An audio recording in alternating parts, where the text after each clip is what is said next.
신앙 고백 우리 하겠습니다. 나는 전능하신 아버지 하나님 천지의 창조주를 믿습니다. 나는 그의 유일하신 아들 우리 주 예수 그리스도를 믿습니다. 그는 성령으로 잉태되어 동정녀 마리아에게서 나시고 본디오 빌라도에게 고난을 받아 십자가에 못 박혀 죽으시고 장사된 지 사흘 만에 죽은 자 가운데서 다시 살아나셨으며 하늘에 오르시어 전능하신 아버지 하나님 우편에 앉아 계시다가 거기로부터 살아있는 자와 죽은 자를 심판하러 오십니다. 나는 성령을 믿으며 거룩한 공교회와 성도의 교제와 죄를 용서받는 것과 몸의 부활과 영생을 믿습니다. 아멘. 찬송가 450장이에요.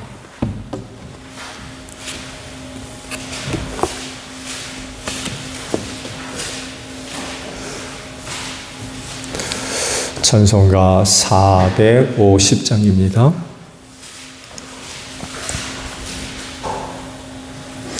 내 평생 소원 이것뿐 주의 일하다가 이 세상 이별하는 날 주 앞에 가리라. 금같이 헛된 세상일 취할 건 무엇냐. 이 수고함 많아요도 헛된 것뿐일세. 불같은 시험 많으나 겁내지 맙시다.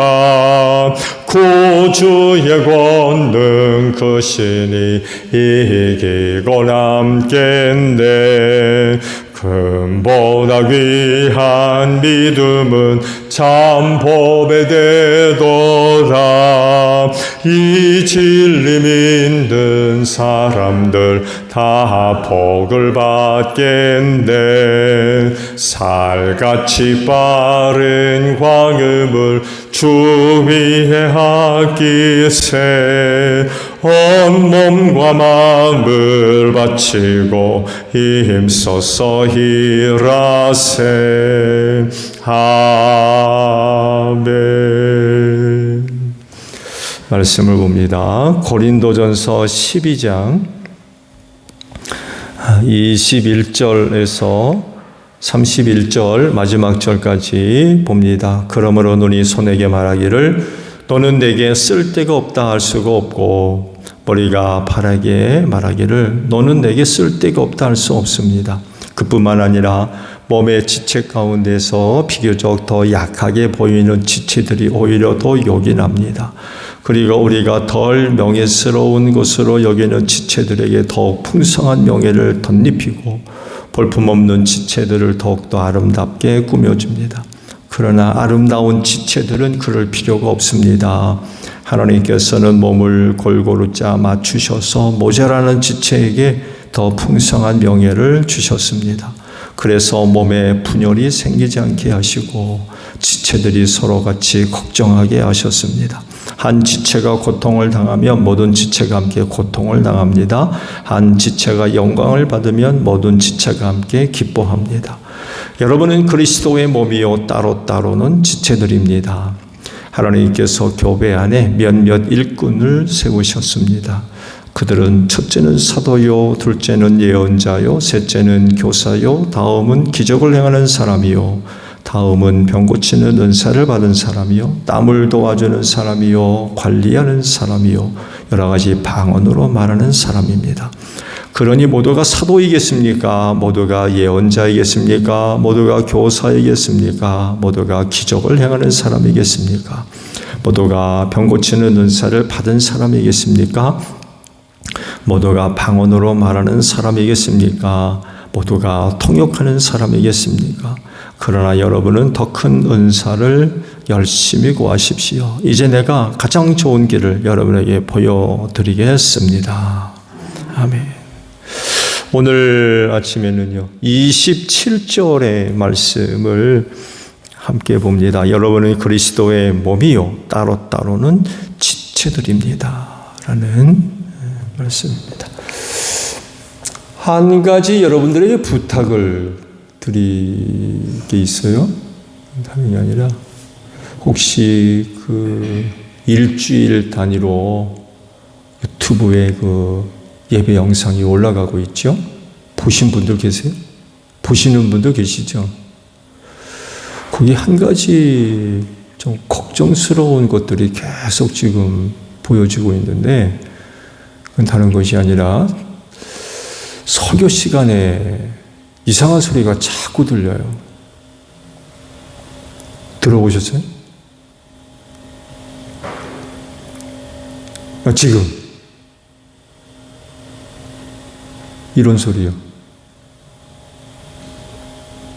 찬송 부를 때는 여러분들이 이제 부르니까 그 소리가 잘 안 들리는데, 제가 또 설교에 너무 집중하다 보니까 회중석에서 아마 여러분들이 움직임 때문에 나무가 의자라서 삐걱삐걱거리면서 이제 나는 소리가 되어 보니까, 근데 여기 망치 두드리는 소리가 그렇게 자꾸 들려요. 반복적으로. 한번 오늘 가서 들어보세요. 주일날 예배.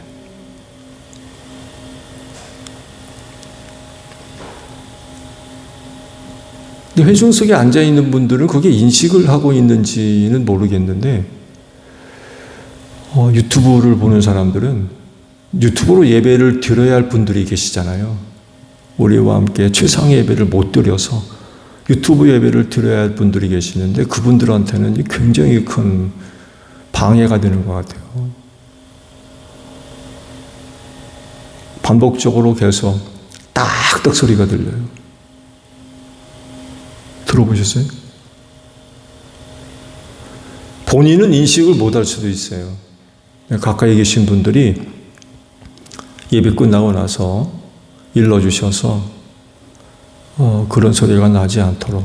근데 혹시 이제 연로하신 분들이 많이 계셔서 몸이 불편해서 움직이는 분들이 계실 수도 있어요. 근데 여하간에 그런 소리가 난다고 일러줄 필요가 있을 것 같아요.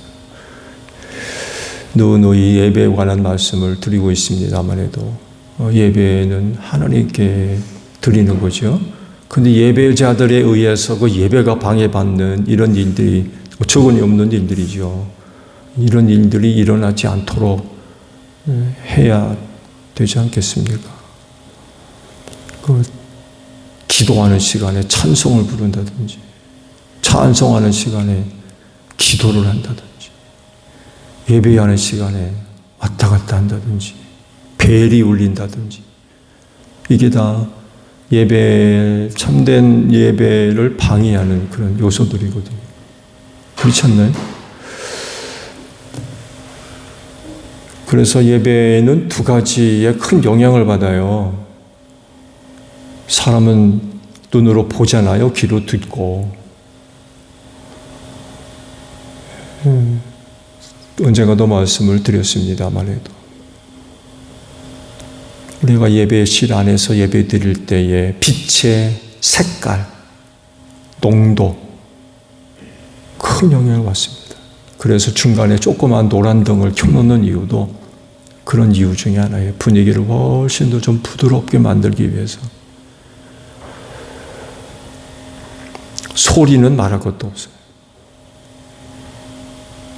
하나님께 예배 드리는데 거기에 집중되잖아요. 근데 다른 것들이 들려지고 다른 것들이 보여지게 되면 그 예배에 집중이 되겠습니까? 근데 문제는 뭐냐면 그 본인이 인식을 못하고 있다는 거예요. 그래서 가까운 분들이 혹 그 예배 시간에 이상한 행동을 한다든지 잡담을 한다든지 왔다 갔다 한다든지. 어린아이들이 그러면 이해를 하겠어요. 잘 모르니까. 근데 어른들은 그러면 안 되잖아요. 그래서 혹이나 그런 분들이 계시걸랑 일러주셔서 또 다른 어떤 예배 가운데 꼭 필요하지 않은 다른 어떤 것들이 일어나지 않도록. 제가 주일날 오후 찬양 예배 지난 주일날 어디에 앉았는지 기억하세요? 이 장로님 뒤에 앉았습니다. 왜냐하면 설교가 끝나고 나서 파송 찬송 부르잖아요. 인도자들이 단에 서서 인도하는데 그 앞을 지나가는 게 부담되더라고요. 무슨 얘기인지 아시죠? 그래가지고 앞을 가로지르지 않고 현장로님 뒤쪽에 가서 앉았습니다. 시선이 흩어지지 않도록. 예배에 대한 배려죠. 그 지나가도 뭐 문제가 있겠어요. 내 자리에 가서 앉는데. 근데 그렇지가 않다는 거예요. 오늘 한 번쯤 주일 안 예배에 한번 들어보시고 이게 좀 심각하다는 걸 좀 인식을 같이 하셨으면 좋겠어요. 그게 그동안 계속해서 들렸거든요. 근데 안 고쳐지는 것 같아요, 지금. 이거 모르고 있다는 얘기예요. 그래서 혹 그렇게 있거들랑 권면을 하셔서 이런 일이 있다고 좀 권면을 해 주시기를 바랍니다. 지난 아침에 보셨듯이 그리스도의 몸에 각각의 지체를 두신 분이 누구라고 그러십니까? 하나님이라고 그러셨어요. 하나님이 원하시는 대로 지체를 두셨다는 거예요. 뭘 얘기하죠? 그건 다른 것이 아니라 지체되면요, 내가 원하는 대로, 내가 바라는 대로, 내가 계획하고 싶은 대로, 하고 싶은 대로 정해지는 것이 아니라는 겁니다. 그렇다면 어떻게 해야 되겠어요? 하나님의 뜻, 하나님의 원하심이 이루어질 수 있도록 순종을 해야 되겠죠. 내가 원하고 바라는 게 다른 게 있을 수 있어요. 나는 손인데 하나님이 그 지체에 나를 발로 끼워 놓으시는, 짜맞춘, 이제 말씀을 드리겠습니다만 해도 짜맞추는 그런 일들도 있을 수 있거든요. 또 그렇다고 해서 안 할 건가요? 또 공동체이기 때문에 나와 함께하고 있는 사람들, 나와 마음이 맞고 생각이 같고 이런 사람들과 함께하고 싶을 때가 많이 있을 겁니다. 근데 보세요. 그거 내가 원하는 대로 되는 게 아니라고 그랬어요. 하나님이 지체를 원하시는 대로 두셨대요. 심지어는 짜맞추셨대요. 어떻게 되겠습니까? 이런 하나님의 원대로 교회 안에서의 지체들을 구성해 나가신다고 하면 지체된 성도들은요, 서로 깊이 사랑하며 존중하며 인정하며 또 곁에 함께 있으려고 하는 그런 그 모습들이 꼭 있어져야 되겠어요. 왜냐하면 하나님의 원하시는 대로 된 일이기 때문에 그렇습니다. 그분의 바람대로 되어지는 일이기 때문에 그래요. 그래서 하나님께서 원대로 하신 일들이 성취되려면 우리는 어떻게 해야 되겠습니까? 순종해야 되겠죠.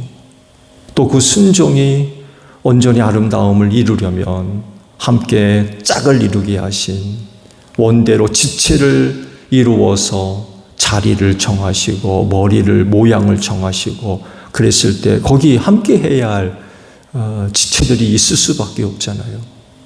그렇다고 하면 그런 하나님의 원이 원하시는 대로 이루어진다고 하면 나와 함께하고 있는 또 다른 어떤 사람들에 대한 우리의 태도, 마음, 생각 굉장히 중요한 것 같아요. 근데 문제가 되는 게 그거죠. 내가 원하는 것과 하나님이 원하는 게 다른 거예요. 앞서 제가 잠깐 말씀드렸죠. 나는 그래도 많은 사람들 앞에 보여주는 눈이 되고 싶어. 근데 신발 속에 들어가 있는 발가락이 돼가지고 지체에 넣어놓으셨네? 이럴 때는 어떡할 거예요? 내 원대로 할 겁니까? 하나님의 원대로 할 겁니까? 내가 원하는 것 다르다고 해가지고 그만두겠습니까?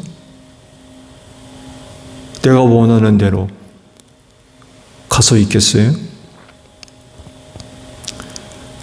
이런 관계들은 아마 없을 텐데 제가 종종 우스갯소리로 아유 귀신은 저거 안 잡아가고 뭐하나 또 다른 어떤 사람들과의 불편한 관계에 대한 아주 단적인 그런 그 재미있는 표현인데 이렇게 돼버린 거예요 진짜.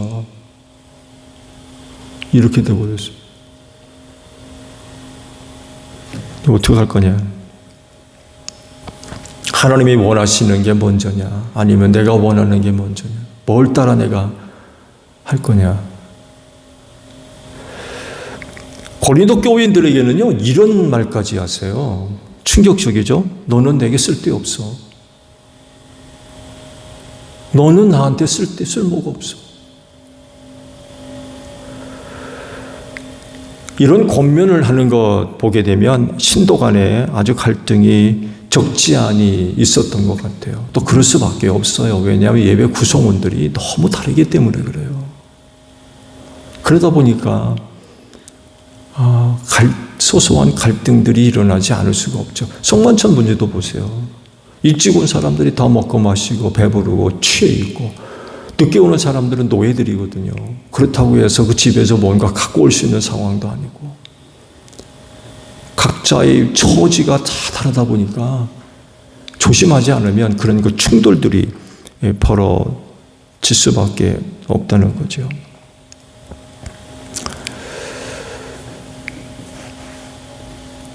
그래서 너는 내게 쓸데없어. 이게 할 수 있는 말인가요? 너는 나한테 쓸데없어. 이건 마치 노예를 데리고 있는 주인이 그 노예한테 하는 말과 같아요. 그럼 이 노예가 어떻게 되겠습니까? 돈 받고 또 팔리는 거예요, 다른 데로. 너는 나한테 쓸모가 없어. 이 주인이나 할 수 있는 그런 말이라는 거죠. 근데 교회 안에서 이런 말들이 나왔던 것 같아요. 너는 나한테 쓸모없어.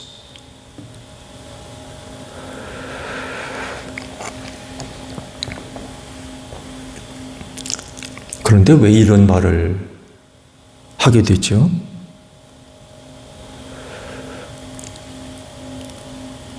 그런 말이 나올 수밖에 없었던 그런 그 이유들이 좀 있죠.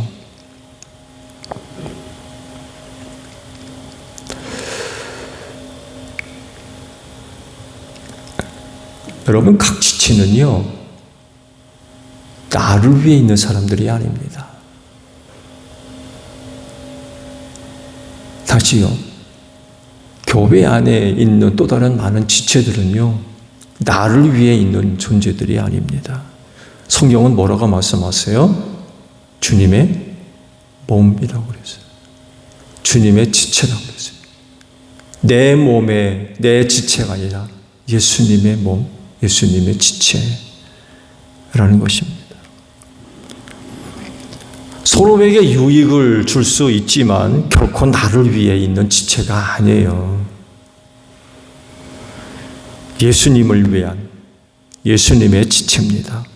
그런데 지체인 내가 다른 지체인데 너 나한테 쓸모가 없어. 이런 말 할 수가 있어요?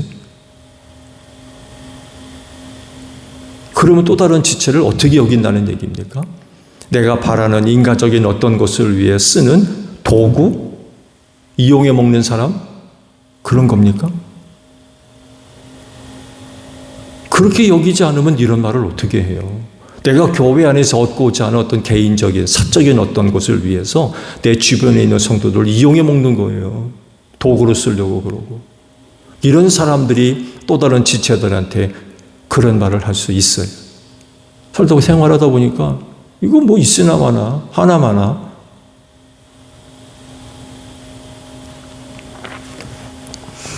그런 말을 할 수 있다면 한 분밖에 없습니다. 누구예요? 예수님밖에 없어요. 왜? 그분의 몸이고 그분의 지체이기 때문에. 넌 나한테 쓸모없어. 할 수 있다면 예수님만이 할 수 있는. 근데 보세요. 예수님이 그런 말씀 하십니까? 가룟 유다 보세요. 언제가도 말씀을 드렸죠. 은 30 받고 자기를 팔아버린 제자입니다.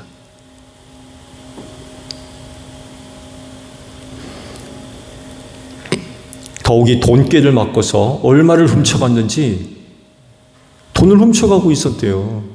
언제부터 그 짓을 했는지. 그런데요, 그런 유다에게 너 나한테 쓸모없어. 그런 말씀하지 않으셨어요. 복음서들을 보세요. 가룟 유다에 대한 예수님 그런 일들을 두고 어떤 말씀하지 않습니다. 그래서 성경도 하시는 말씀이 자기 사람들을 사랑하시되 어떻게 하셨다고 그래요? 끝까지 사랑하셨대요. 그게 어떻게 나타납니까? 끝까지 데리고 있습니다. 성만찬까지 데리고 계세요. 말씀을 드린 대로 그런 말을 할 수 있는 분은 한 분, 예수님밖에 없는데 예수님도 그런 말 하지 않으셨어요. 예수가 바보입니까? 유다가 똑똑한 사람입니까? 자기 정체를 감추고 끝까지. 어때요? 예수가 바보입니까? 아니면 유다가 약한 사람입니까? 약은 사람입니까?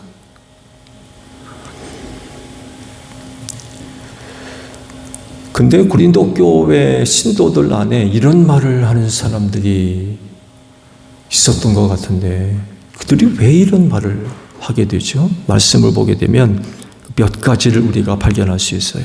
약해요. 약해. 아름답지 못해요. 명예스럽지 않고 볼품도 없고. 그래서 한다는 얘기가 너는 나한테 쓸모가 없어. 이런다는 거예요. 근데 예수님도 어떤 사람이 보는 그 어떤 사람을 그렇게 보실까요? 여러분, 사랑하는 사람 눈에는요, 흠이 잘 안 보입니다. 얼굴에 티 잘 안 보여요.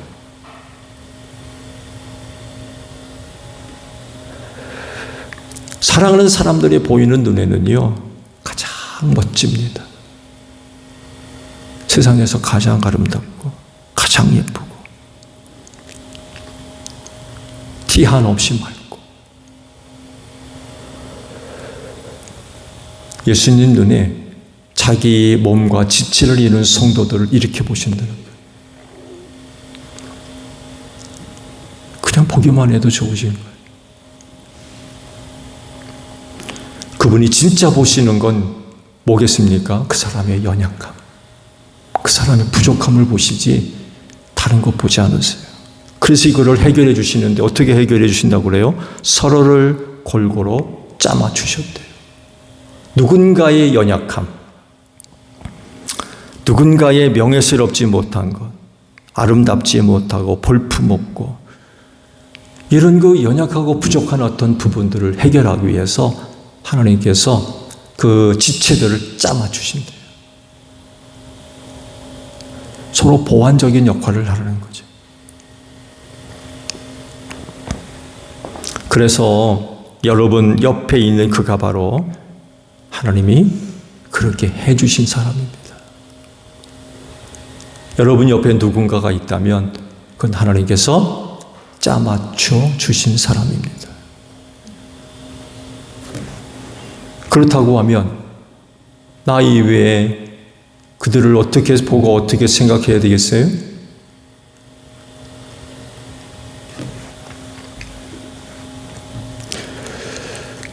곁에 있는 성도는요, 나의 그 무엇을 이루는 데 이용할 도구나 수단이 아닙니다.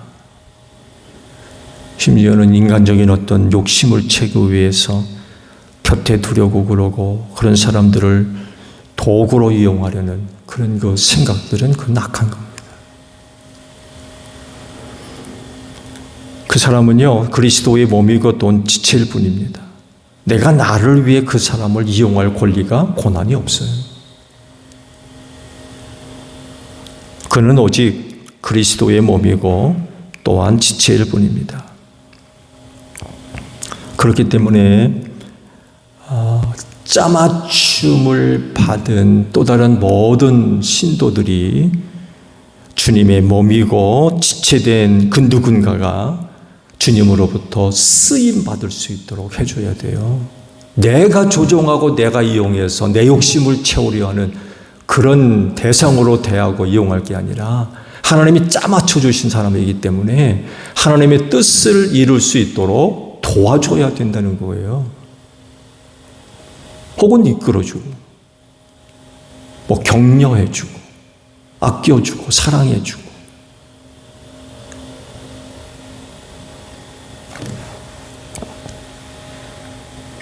주님의 몸이고 주님의 지체였기 때문에 그래요. 내 몸이고 내 지체라고 그러면 달라질 수 있죠. 근데 우리 모두가 다 주님의 몸을 이루었고 지체를 이루었기 때문에 머리 되시는 예수님께서 쓰시고자 하시는 일을 위해서 그 누군가가 쓰임받을 수 있도록 해줘야 된다는 거죠.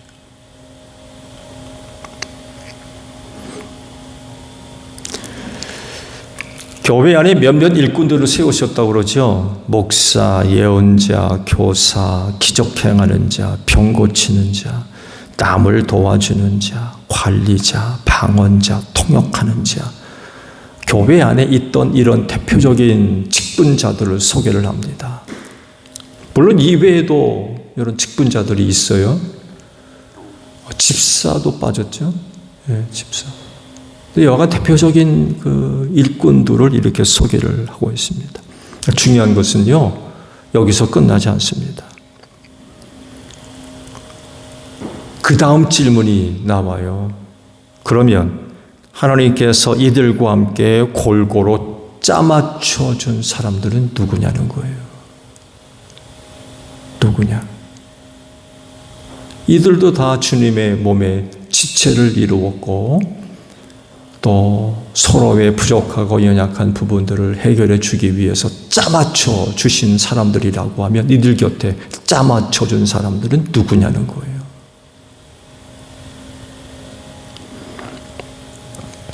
그들은 혼자가 아닙니다. 직분자들만 있는 거 아니죠. 일반 직분이 없는 평신자들도 얼마든지 있거든요. 여러분, 그들은 혼자가 아닙니다.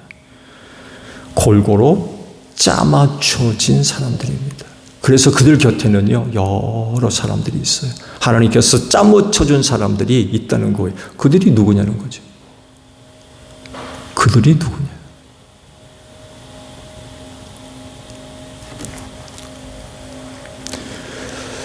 하나님께서 짜맞춰준 사람들의 기준이 있어요. 잘 살펴보세요. 하나님께서 짜맞춰준 사람들의 두 가지 증거. 하나, 하나님께서 그렇게 짜맞춰 주실 때의 목적이 두 가지가 있습니다. 분열이 일어나지 않게 짜맞춰 주신대요. 또 하나, 서로 걱정해 준. 이게 바로 두 가지 기준입니다. 하나님께서 짜맞춰 준 사람인지 아니면 다른 데서 온 사람인지. 분열이 일어나지 않도록 짜맞춰 주심이라고 하셨는데, 그래서 하나님이 짜맞춘 사람은요, 성도와 성도 사이에서 이간질하지 않습니다. 여기 와서 딴 얘기, 저기 가서 딴 얘기 하면서 이간질시켜서 싸우게 만드는, 분열하게 만들고 다투게 만들고 갈등을 조장하고 그런 짓 하지 않습니다. 짜맞춰준 사람은 결코 그런 짓 하지 않습니다. 성경 말씀은 그렇게 말씀드렸죠. 서로 수근수근거리는 자들이다. 두 번째 기준, 걱정해주는 사람인지 아닌지. 왜? 사랑하기 때문에 그래요. 그래서 함께 아파하고 기뻐하고 즐거워할 줄 압니다. 웃는 자리에서 웃습니다. 우는 자리에선 웁니다. 아파할 때 고소해하고 그거 된통 센 맛이다. 누군가 아파하는데 고소.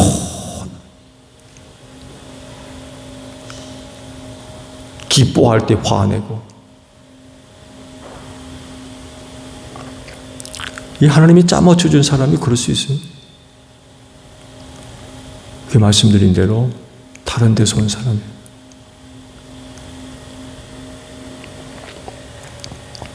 잊지 마십시오. 우리 모두는 그리스도의 몸이고 그리스도의 지체된 사람들입니다. 잃어버리면 절대로 안 돼요. 그래야 교회가 교회답게 성장해 나갈 수 있죠. 여러분 생각해 보세요. 교회만 오면 지옥이네. 교회만 오면 지옥. 왜? 이런 관계가 안 돼 있는 거예요. 지금 하나님의 나라에 대한 설교를 계속하고 있는데 굉장히 놀라운 사실을 우리는 분명히 인지하고 있어야 됩니다. 여러분, 하나님의 나라는 죽어가는 곳이 아닙니다.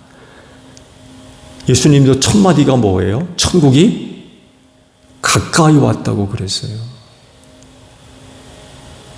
우리가 사는 곳에서 하나님의 나라가 실현되도록 해야 되는데 교회에 오면 지옥이 어떡할 거예요? 이런 문제가 발생하지 않으려면 사도 바울은 오늘 고린도 교회에 굉장히 중요한 말씀을 하셨어요.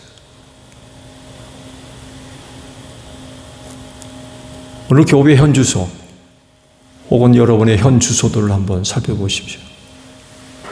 어떻게 구성되어 있는지, 하나님께서 짜맞춰 주신 대로 잘 유지되고 있습니까?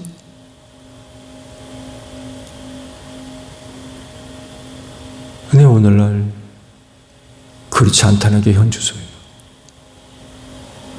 내가 원하는 대로 움직여요. 하나님이 원하는 대로 되어지죠.